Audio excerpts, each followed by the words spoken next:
எங்கள் அண்ணன் பிறகு சொல்ல நான் ஒரு ரசிகனை சும்மா புழுகாதரா நீ கமலம் வச்சு எங்கள் அண்ணன் ரசிக்கேன் அப்படின்னு ஏன்னா எங்கள் ஊர் ஒரு பாசம். நாங்கள் பள்ளிக்கூடம் விட்டு போகும்போது எங்கள் ஐயாவோட சுற்றி வருவோம். சீனிவாசன் எங்கள் அப்பா எங்கள் பெரியப்பாலாம் வந்து இன்னும் கமலஹாசனே சொன்னதில்லை. நம்ம வக்கீல சீனிவாசன் மையம் நடிச்சிருக்கான் நம்மளோட ஒரு படம் சீனிவாசன் மையம் நம்ம ஐயா.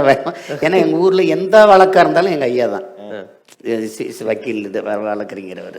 அதனால அவர் வீட்டுக்கு போய் சுற்றி பார்ப்போம். வீட்டில் நீங்கள் நம்புறீங்களோ இல்லையோ எல்லா ஜன்னல் கம்பிகளும் பரதநாட்டிய சிலை இருக்கும். பரதநாட்டியம் பண்ண மாதிரியே இருக்கும். அப்போ பாருங்க, அப்போ எவ்வளவு இதுன்னு பாருங்க. நீங்கள் ஒரு தடவை பார்த்தீங்கன்னா கல்லூரி படிக்கும்போது சலங்கை ஒளி பார்க்கறதுக்கு ஓடும்போது ஆற்று மணல் அந்த பரமக்குடி ரவி தேட்டரில் ஓடுது. 100 நாளுக்கு 110 நாள் நம்ம எங்கள் ஊர்லேயே ஓடிடுச்சு. இப்படி வரும்போது சைக்கிளில் பற்றி வரும்போது எனக்கு அப்போ 8வது கால், சின்ன பெண்ணாக இருந்தேன். அப்படி இந்த குரங்கு படல்னு சொல்லுவோம்னா அப்படி போகும்போது சரிக்கு விழுந்தானே யார் மேலே மோதி விழுத்துட்டேன்னா எங்கள் ஐயா மேலே மோதிட்டேன். சரி வக்கீல் அவர் மேலே இப்போ எந்திரிச்சு நீ வந்து தூக்கி ஒரு ஆள் நிமித்தி சைக்கிளில் நிறுத்தி அந்த சாப்பாடு டப்பா அதெல்லாத்தையும் எடுத்து வச்சு புத்தகத்தில் எடுத்து வச்சுட்டு பார்த்தா ஐயா நிற்கிறாரு. அவர் மேலே தான் மோதிட்டேன். அவர் கேட்குறாரு எங்கே போகிற? ஐயா மேலே மோதினா உயிரோடு இருக்க, எடுத்த மாதிரி லாரி வருது அது மேலே மோதி தான் என்ன இருக்கும், கவனமாக போகணுமா அப்படின்னு. எங்கே போகிற இவ்வளோ வேகமான? ரவி தேட்டருக்கு சலங்கை ஒளி படம் பார்க்கணும். நான் அங்கே தான் போகிறேன் வா. ஏன்னா அவர் பாருங்க அந்த 110 நாள் ஓடி இருக்கு, 110 நாளும் பார்த்தாரு அந்த படத்தை.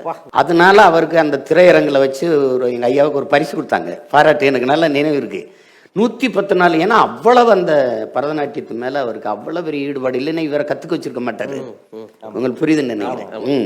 அதனால எனக்கு எங்க அண்ணனை ரொம்ப பிடிக்கும். நாங்க 2 பேரும் சந்திக்கிற காலம் மணிக்கணக்கா பேசுவோம், இலக்கியம் பேசுவோம், புத்தகம் பேசுவார். அவரு கொற்றவைன்னு நினைக்கிறேன் ஒரு புத்தகத்தை பிடிச்சிட்டு என்கிட்ட சொல்றாரு, அண்ணன் வந்து தூக்கி அப்படி போட்டேன் அப்படின்னு. சுப்பாடி அப்படின்னு அவர் இலக்கியம் நல்லா நானும் படிப்பேன் அவரும் படிப்பார்.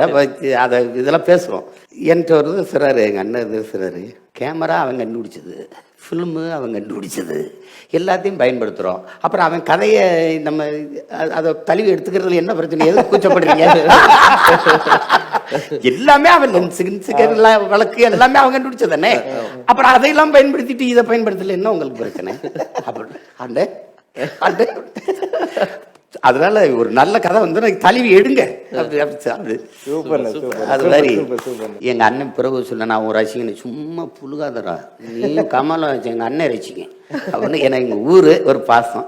நாங்க பள்ளிக்கூடம் விட்டு போகும்போது எங்க ஐயாவோட சுற்றி வருவோம். சீனிவாசன் எங்க அப்பா எங்க பெரியப்பாலாம் வந்து இன்னும் கமலஹாசனே சொன்னதில்லை. நம்ம வக்கீல சீனிவாசன் மையம் நடிச்சிருக்கான் நம்மளோட ஒரு படம் சீனிவாசன் மையம் நம்ம ஐயா. ஏன்னா எங்க ஊர்ல எந்த வழக்கா இருந்தாலும் எங்க ஐயா தான் வக்கீல் இது வளர்க்குறீங்கிறவர்.